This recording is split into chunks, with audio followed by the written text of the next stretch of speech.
1973년 아르헨티나 아콘카구아 산. 해발 6,900m의 이 산은 아시아 밖에서 가장 높은 산으로 유명합니다.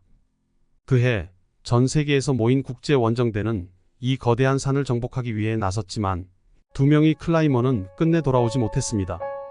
그들의 실종은 처음엔 단순한 사고로 여겨졌지만 사건이 밝혀지면서 모순된 증언과 의문의 부상들이 드러났고 이들의 죽음은 미스터리로 남게 됩니다.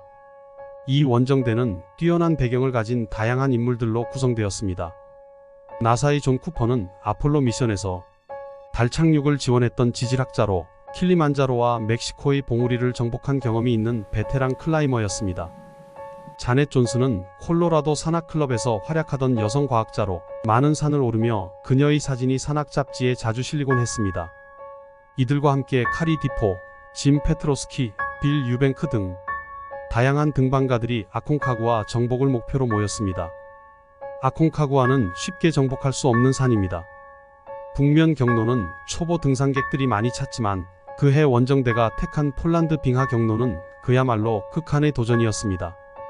이 경로는 1934년 폴란드 클라이머들이 처음 개척한 경로로 매우 험난한 빙하를 지나야 하는 만큼 고도와 날씨로 인해 매년 사망자가 발생하는 지역입니다. 1973년 1월 이들은 아르헨티나에 도착해 등반을 시작했습니다. 첫날 25마일을 하이킹하여 베이스 캠프에 도착했으며 이곳에서 고산병과 싸우며 몸을 적응시키기 시작했습니다. 팀 내에서 자넷 존슨은 가장 경험이 많은 등반가로 평가받았고 쿠퍼 역시 나사에서 일하며 극한의 환경을 다뤄본 적이 있었지만 그들은 점점 예상치 못한 상황에 직면하게 됩니다. 캠프 1과 캠프 2 사이에서 팀은 심각한 고산병과 체력 저하를 겪기 시작했습니다. 존 쿠퍼는 점점 체력이 소진되었고 자넷 존슨과의 관계도 악화되었습니다. 쿠퍼는 자신의 일기에 자넷에 대한 불만을 적었고 그녀가 혼자 정상에 오르려는 사람이라고 묘사했습니다. 이 두 사람 간의 갈등은 팀의 분위기를 더욱 악화시켰습니다. 1월 말 팀은 마침내 마지막 정상 도전을 결정했습니다.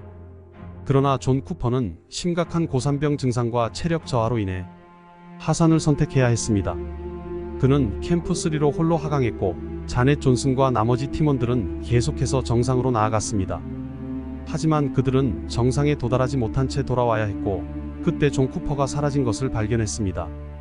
존 쿠퍼가 실종된 후 자넷 존슨 역시 다음날 실종되었습니다.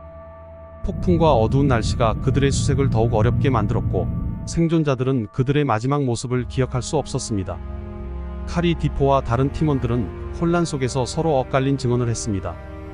실종 이후 생존자들의 증언은 계속해서 엇갈렸습니다. 카리 디포와 몇몇 팀원들은 존 쿠퍼와 자넷 존슨이 사고로 사망했다고 주장했지만 부검 결과 쿠퍼의 머리에 의문의 타박상이 발견되었고 범죄 가능성이 제기되었습니다. 자넷 존슨은 2년 후 1975년에 발견되었습니다. 그녀의 시신에는 심각한 부상이 있었고 그녀의 몸 위엔 커다란 바위가 얹혀 있었습니다. 당시 현장에 있던 사람들은 그녀가 살해되었다고 생각했지만 사건은 해결되지 않았습니다. 대체 그날 산 위에선 어떤 일이 벌어졌던 것일까요? 수많은 이론이 제기되었습니다. 고산병으로 인해 혼란을 겪던 팀원들이 실수를 저질렀다는 설, 극한의 환경에서 생긴 우발적인 범죄 가능성까지 제기되었지만 누구도 정확한 진실을 알 수 없었습니다. 당시 아르헨티나의 정치적 불안으로 인해 사건 기록 일부가 사라졌고 진실은 여전히 베일에 가려져 있습니다. 이 사건은 산악 등반 역사에서 큰 미스터리로 남아 있습니다. 자넷 존슨과 존 쿠퍼는 극한의 도전에 맞서 싸웠지만 끝내 산에 묻히고 말았습니다. 그들의 이야기는 오늘날까지도 많은 이들에게 경고의 메시지를 전해줍니다. 자연의 위대함과 위험을 결코 잊어서는 안 될 것입니다. 자연은 때때로 우리에게 도전과 미스터리를 남깁니다. 1973년의 아콘카구아 원정대, 그들은 자연의 위험을 알리며 우리에게 경각심을 남겼습니다. 그날 그들에게는 대체 어떤 일이 일어난 걸까요?